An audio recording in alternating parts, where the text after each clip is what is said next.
अस्सलाम वालेकुम। सऊदी अरब के अंदर अगर आप हो तो ये वीडियो आप लोगों के लिए बहुत ही इम्पोर्टेंट है। दोस्तों सबसे पहले हम वीडियो स्टार्ट करते हैं और आपको बताते हैं सऊदी अरब में अभी तक क्या अपडेट दिया गया है। दोस्तों सऊदी अरब में ग्रेस पीरियड अब आपको दिया जाएगा अगर आपका इकामा खत्म होता है, वीजा खत्म होता है। ग्रेस पीरियड के बाद आप सऊदी अरब में नहीं रह सकते हो। अगर आप रहते हो तो आपको 50,000 रियाल तक जुर्माना और इसके साथ आपको 6 महीने की जेल भी हो सकती है। और जो भी आपका संस्था है जो वीजा देने वाला है, एयर ट्रैवल कोई भी एजेंट है या जो भी आपका वीजा दिया है जिसके पास रहते हो उसके ऊपर भी फाइन लगाया जा सकता है, उसको भी बैन किया जा सकता है। ये सऊदी अरब के कुछ नए रूल्स हैं जिसके बारे में हम आपको अभी बता रहे हैं। तो सऊदी अरब में अगर आप हो तो सऊदी अरब में अब कफाला सिस्टम पूरी तरह से खत्म कर दिया गया है, लेकिन कुछ आपको रूल्स फॉलो करना होगा और आपको नए वीजा के तहत सऊदी अरब में एंट्री करना होगा। और अगर आप खुद वीजा लेते हो अपने हिसाब से तो आप अब कफाला सिस्टम से पूरी तरह से आजाद हो।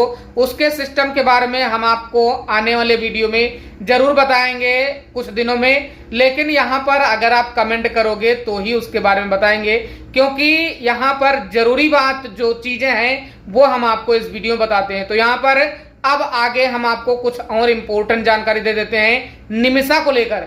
दोस्तों अभी केरल के एक पुराने मुफ्ती हैं जो उन्होंने यमन के कुछ अधिकारियों से बात कर निमिषा की जो डेथ की डेट थी उसको अभी पूरी तरह से रुकवा दिया है और ये एक बड़ी अपडेट मान सकते हो। और ये कल हुआ है।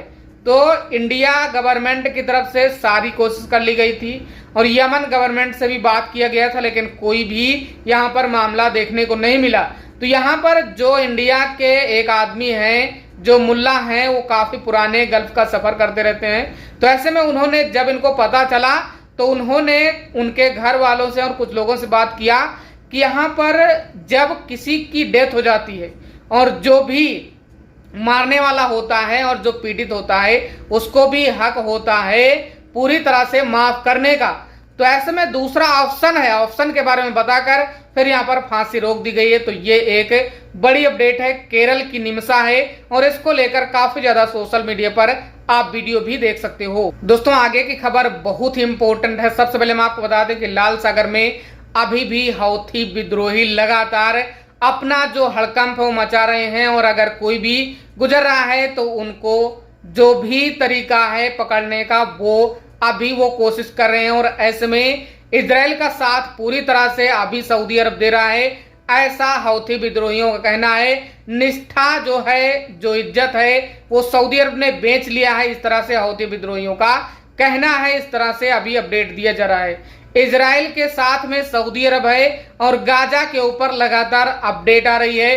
गाजा पर अभी भी बमबारी हो रही है, हॉस्पिटल, खाने की लाइन, इसके साथ कल भी और आज भी बमबारी गाजा में की गई है इजराइल की तरफ से। यहां पर इस तरह की अपडेट लगातार मिल रही है, लेकिन अब एक नई अपडेट हम आपको बताते हैं जिसके बारे में सभी लोगों को जानकारी होना चाहिए। सबसे पहले हम आपको बता दें कि अभी जो जेलेंस्की है, यूक्रेन रूस का युद्ध है, इसमें एक बड़ा मोड़ आया है जिसमें दुनिया काफी ज्यादा हैरान है।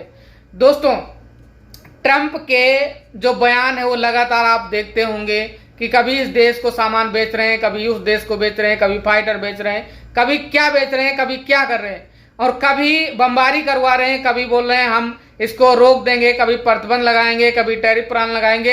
ये बयान आप देख ही रहे होंगे और सुन भी रहे होंगे।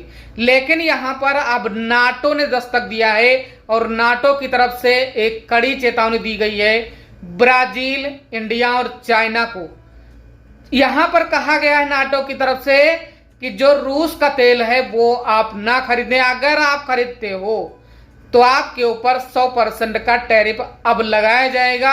तो ऐसे में अब इनका क्या रिएक्शन होता है उसको लेकर कोई भी अपडेट नहीं दिया गया है। 1-2 दिन में अपडेट आएगा कि यहाँ पर इन देशों ने क्या अपडेट दिया है। और यहाँ पर बड़ी बात यह है कि नाटो ने यह भी कहा है कि जो इंडिया, चाइना, ब्राजील है वो अभी जो रूस के प्रधानमंत्री हैं उनको मनाएं ताकि जो मामला है वो पूरी तरह से रुक जाए और लड़ाई बंद हो जाए। यहाँ पर पुतिन को लड़ाई रुकवाने को लेकर पूरी तरह से दबाव दिया जा रहा है नाटो की तरफ से।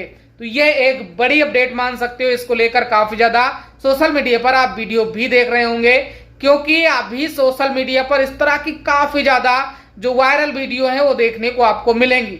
इसके साथ एक और बड़ी अपडेट दी गई है। बड़ी अपडेट का मतलब यह है कि ताइवान में 21 फाइटर जेट, इसके साथ 7 समुद्री जहाज देखे गए हैं। तो ताइवान भी पूरी तरह से एक्टिव हो चुका है और उधर चाइना तो हावी होने के लिए पूरी तरह से तैयार हो चुका है ताइवान के ऊपर। तो ये भी एक बड़ी अपडेट है और ऐसे में दुनिया काफी ज्यादा परेशान है और एशिया का दूसरा युद्ध भी स्टार्ट होने की आहट भी बताई गई है। तो इस तरह से अभी तक जो अपडेट दिया गया है वो बताया गया है। और बड़ी बात यह है कि अगर आप सऊदी अरब में हो तो और भी कुछ आप सभी लोगों को जानकारी होना चाहिए, जैसे कि वीजा को लेकर जो अपडेट किया गया है उसमें ग्रेस पीरियड भी दिया गया है। मतलब अगर आपका वीजा समाप्त हो जाता है तो वहां पर आपको 30 दिन का ग्रेस पीरियड दिया जाएगा और उस बीच में आपको जाना होता है फाइनल एग्जिट लेके। अगर आप नहीं जा पाते हो तो आपके संस्था के ऊपर जो भी रूल्स है उसके तहत 50,000 रियाल का जुर्माना और इसके साथ 6 महीने की जेल और बाकी भी कुछ जुर्माना लगाया जा सकता है। डिपेंड होता है किस तरह की गलती की हो। अगर आप खुद नहीं जाते हो तो आपके ऊपर भी ये फाइन्स लगाए जाएंगे, क्योंकि ग्रेस पीरियड में आपको पूरा मौका दिया जाता है फाइनल एग्जिट लेने का। अगर आपका इकामा खत्म हो जाता है, वीजा खत्म हो जाता है तो दोस्तों सऊदी अरब में और भी कई रूल्स लगाए गए हैं, जहां पर बताया गया है कि अब बकाला में आपको सिगरेट नहीं मिलेगा। सिगरेट अगर मिलेगा किसी बकाला में तो बकाला के बाहर एक बोर्ड लगाया जाएगा जिसमें बताया जाएगा कि सिगरेट पीने के क्या नुकसान है, क्या क्या है। तो ये सारे कुछ अब नए रूल्स के तहत आते हैं। इसके अलावा सऊदी अरब में अगर आप हो तो लेन का सही प्रयोग करना बहुत ही जरूरी है। ड्राइवर के लिए अगर आप मोबाइल यूज करते हो तो 400 रियाल से लेकर 900 रियाल तक जुर्माना लगाया गया है और लेन का सही प्रयोग नहीं करते हो तो भी आपके ऊपर अब फाइन लगाया जाएगा 500 रियाल से लेकर 1000 रियाल तक। मतलब इस तरह से अपडेट अभी दी गई है। तो आपके लिए बहुत ही इंपॉर्टेंट अपडेट है।